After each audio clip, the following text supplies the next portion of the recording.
Hi friends, నేను మీ శ్రేయభిలాషి JS బావాజన్. దశాబ్దాలు కాదు, నాకు తెలిసి శతాబ్దమే, 100 ఏళ్లకు ముందే వెలిసిన ఆ దర్గాలో పిల్లలు లేని వారు మొక్కుబడి మీద మొక్కుకుంటే వారికి పిల్లలు కలిగేవారా? అలాగే ఆ దర్గా ఎత్తైన కొండపై ఉండడంతో ప్రకృతి ప్రేమికులు కూడా ఆకర్షిస్తూ ఉంటుందా? ఇంకా ఆ దర్గా ప్రాంతంలో దశాబ్దాల క్రితం కాకుండా నాకు తెలిసి ఒక 10 ఏళ్ల క్రితం వెలిసిన పుట్టపై చేతులు పెట్టుకొని మన మనసులో ఏది తలుచుకుంటే అది జరుగుతుందా అంటే అవుననే అంటున్నారు అక్కడికి వచ్చే కుల మతాలకు అతీతంగా వచ్చే భక్తులు. ఈ కథ ఎక్కడ జరుగుతుందంటే ఆంధ్రప్రదేశ్ చిత్తూరు జిల్లా పుల్చల మండలం కల్లూరు గ్రామం ఘాట్ రోడ్డు వద్ద ఉన్న కొండపై వెలిసిన సైషావలి దర్గాలో ఈ అంతా జరుగుతుంది. దీని కథ ఏంటో మనం ఈ వీడియోలో తెలుసుకుందాం.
దశాబ్దాలు కనిపిస్తున్న ఈ బండరాతి కింద ఒక నీటి కుంట ఉంది చిన్నది. అందులో తమ కోరికలు తీరిన తర్వాత తలనీలాలు ఇచ్చి పై భాగంలో దర్గా ప్రాంతంలో తలనీలాలు ఇచ్చి ఆ వెంట్రుకలను ఒక రొట్టెలో గుడ్డలో కట్టి దాదాపుగా ఇది దశాబ్దాలు కాదు, ఈ గుట్ట అనేది ఏర్పడినప్పటి నుండి నమ్మకంతో జరుగుతున్న ప్రక్రియ. ఆ రొట్టెను తీసి ఈ కింద ఉన్న నీటి గుంటలో వదులుతారు. అది లోపల భాగాన చేరుకుంటానే తమ మొక్కు చెల్లించినట్లు వారు భావిస్తారు. ఆ దృశ్యాలు అంటే ఇప్పుడు మనం ఈ వీడియోలో చూద్దాం.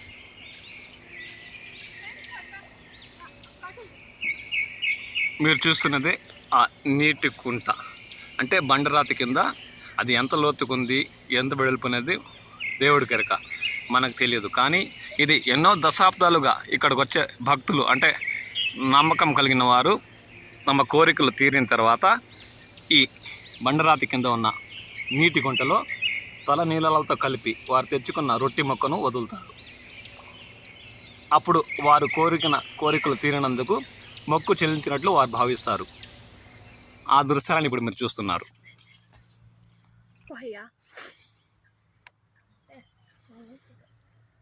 ఇక్కడ ఆ మొక్కులు చెల్లించడానికి ఆంధ్ర నుంచే కాకుండా తమిళనాడు, కర్ణాటక రాష్ట్రాల నుండి కూడా భక్తులు వస్తుంటారు. అంటే శుక్రవారం ఇక్కడ ప్రత్యేక ప్రార్థనలు నిర్వహిస్తూ ఉంటారు.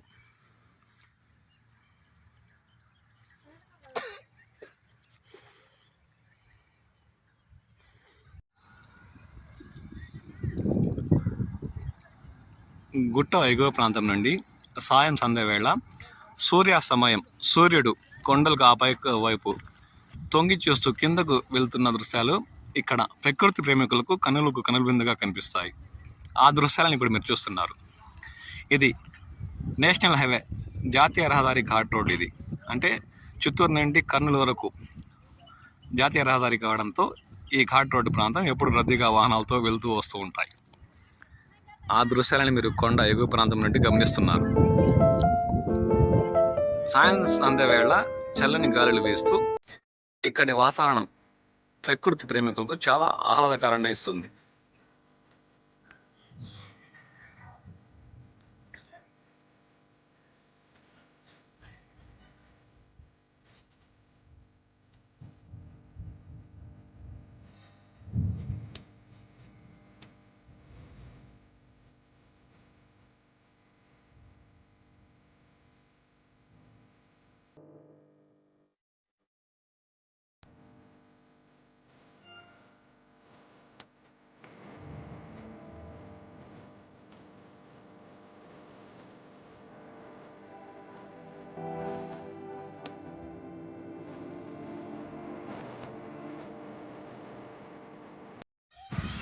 గతంలో ఇక్కడ కనిపిస్తూ ఉన్న కొండపై వెలిసిన మంచినీటి బావి నుండి నీరును తోడి ఇక్కడికి వచ్చే పర్యాటకులు, భక్తులు తాగేవారు.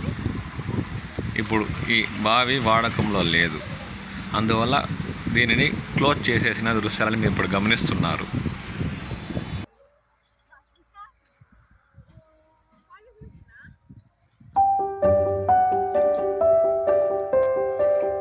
ఇక్కడ కనిపించే ఈ పుట్ట ఉన్న చోట భక్తులు నమ్మకంతో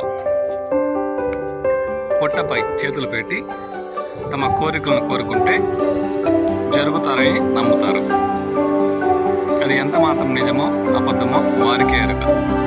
కానీ నమ్మకం అనేది మనిషి జీవితంలో మనిషి శ్వాస ఎలా తీసుకుంటాడో నమ్మకాన్ని కూడా అంత బలంగా తీసుకుంటేనే మనిషి జీవితం నడుస్తూ ఉంది.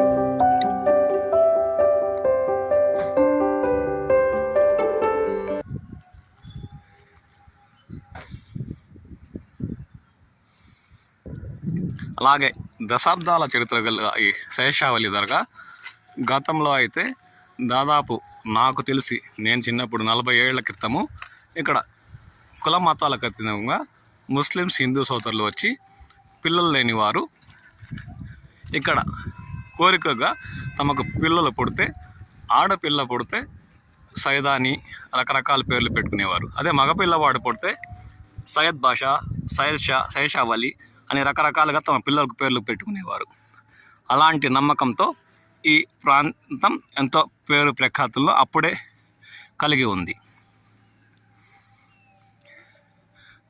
ఈ మధ్యకాలంలో కాస్త అభివృద్ధి పనులు చేపట్టడంతో శుక్రవారం రోజు భక్తులు అధిక సంఖ్యలో వస్తూ ఉంటారు. ప్రకృతి ప్రేమికులు కూడా పచ్చని అటవీ ప్రాంతం చుట్టారా ఉండడంతో, ఆకాశం అందే ఎత్తులో కలిగి ఉండడంతో ఎంతో మానసిక ఉల్లాసం ఈ ప్రాంతం ప్రకృతి ప్రేమికులకు అందిస్తుంది. చూడండి, డేగ దృశ్యం కలిగిన ఆకాశంలో కనిపిస్తుంది. రెక్కలు కట్టుకుని ఎగురుతున్న డేగ మనకు ప్రకృతిలో మమేకమయ్యి పై భాగంలో కనిపిస్తున్న దృశ్యాలను చూస్తున్నారు.